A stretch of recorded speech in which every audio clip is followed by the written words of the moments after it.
तो आज पूरा संसार राम राम के नारे लगा रहा है, राम की वंदना गा रहा है।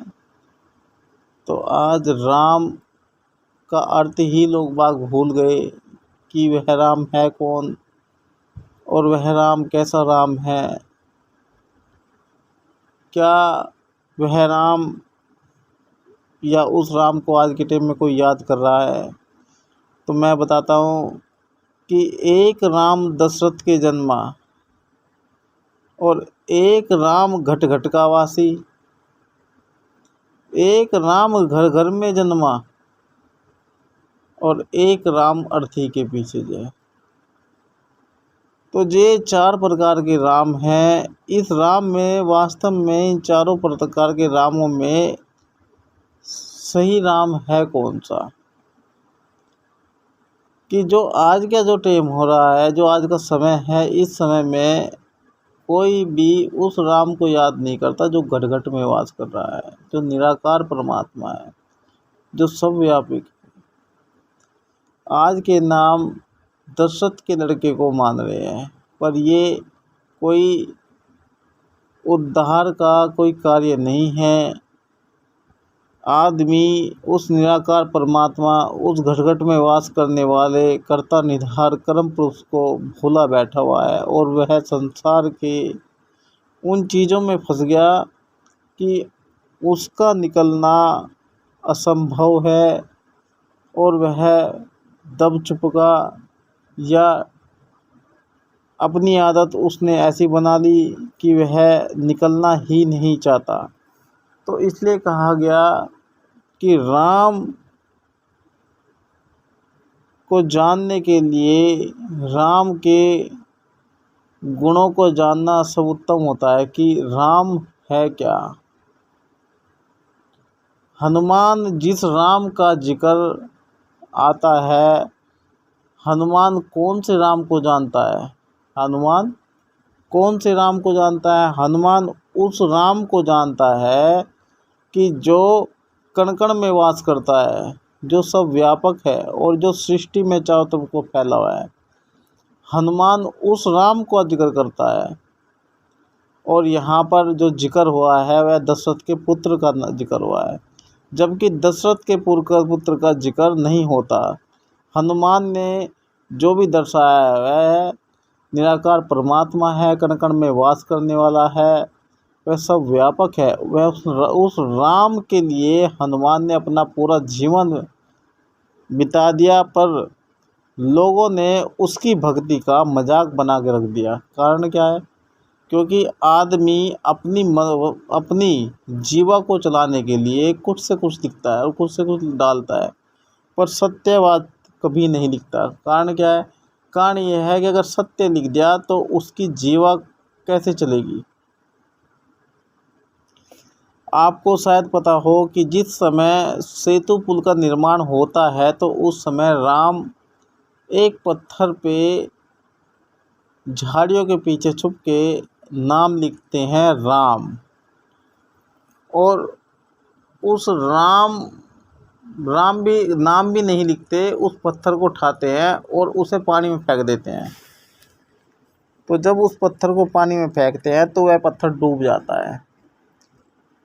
तो उस समय आप ये क्यों नहीं समझते कि उस समय हनुमान जी ने कहा था कि प्रभु, शायद आप ये नहीं जानते कि राम से बड़ा राम का नाम, राम से बड़ा राम का नाम, अर्थात कि आपका जो नाम है वह राम है और आपका नाम उस परमात्मा के नाम से जुड़ा हुआ है।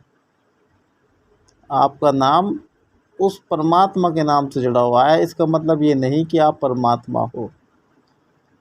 राम से बड़ा राम का नाम, कि जिस पत्थर पे नाम लिखा जा रहा है वह पत्थर ये नहीं है।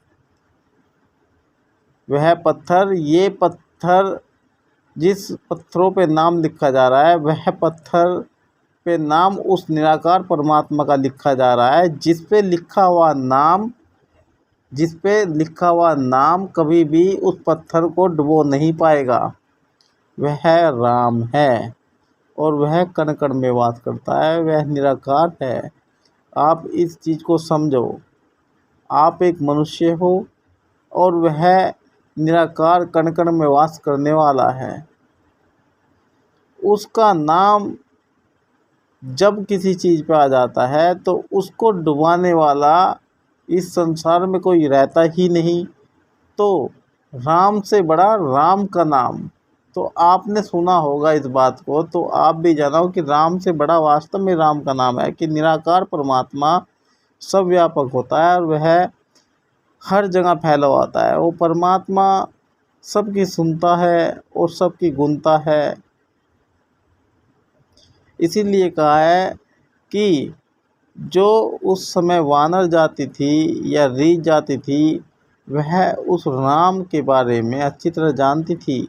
उस निराकार परमात्मा के बारे में सच्ची तरीके से जानती थी कि निराकार परमात्मा है क्या। वह चेतना है, वह सब सृष्टि में फैली हुई चेतना है, जिस चेतना को कोई भी नहीं काट सकता, कोई नहीं डुबो सकता है। उस राम का नाम कौन भला कैसे भूल सकता है। तो आने वाले समय में उस राम के नाम की लोगों ने मजाक बना के रख दिया और उस परमात्मा का नाम ऐसे छुपा दिया कि वो परमात्मा संसार में है ही नहीं। तो ये कुछ बातें ऐसी गलत बातें हैं जिसे आदमी आज के टाइम में ऐसे फैला रहा है कि वास्तव में ये बातें आदमी को कहीं ना कहीं अहितता के तरफ भागी भागी ले जाती है। तो इसीलिए आदमी को सोच समझ के कोई भी कदम उठाना चाहिए कि वास्तव में सत्य क्या, और सत्य को जानना चाहिए सत्य है क्या, और फिर उस चीज़ पे बहस करनी चाहिए कि वास्तव में ये बहस का मुद्दा है या नहीं है।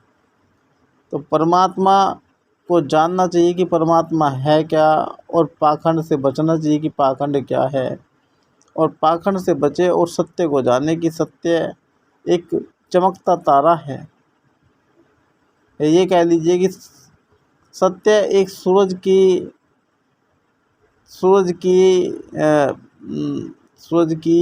एक किरण के समान है।